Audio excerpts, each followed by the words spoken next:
Last year, I posted a short TikTok reel on how to sew a patch, and I'm still blown away by the response. You guys didn't just comment amazing reactions and thanks. You had even better questions and feedback. With the passing of prominent metal and rock musicians this year, maybe now is a great time to learn. First question I got was what kind of material to sew on? Anything it can attach to, really. I'm not your dad, but I like denim. This could be thicker, but the blue lets the black thread show up nice on camera. Pin the patch down on all sides, even if it's a circle. Now let's measure our thread.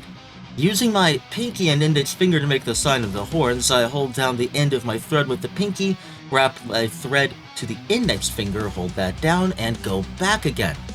I recommend 12 times for this stitch. To thread the needle, it's easier to push the needle onto the tip of the thread. Pull it, and we'll make a knot at the end of both tips.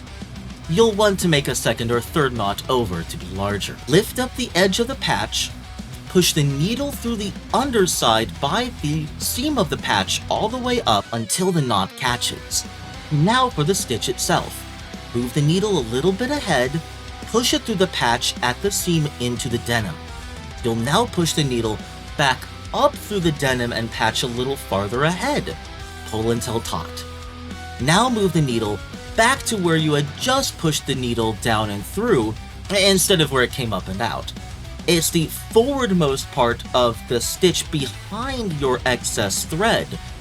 Push the needle down that hole or as close as you can.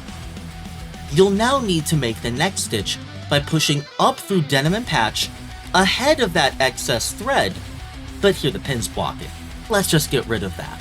Pull a little more, and you'll watch that excess thread ripple backwards. One more time. Move the needle back behind your excess thread, pushing it down into the front of that completed stitch. Push it all the way up ahead of the thread. You're doing it! Check the back of your fabric. The stitching should look something like this, or maybe even better because this was my first time trying.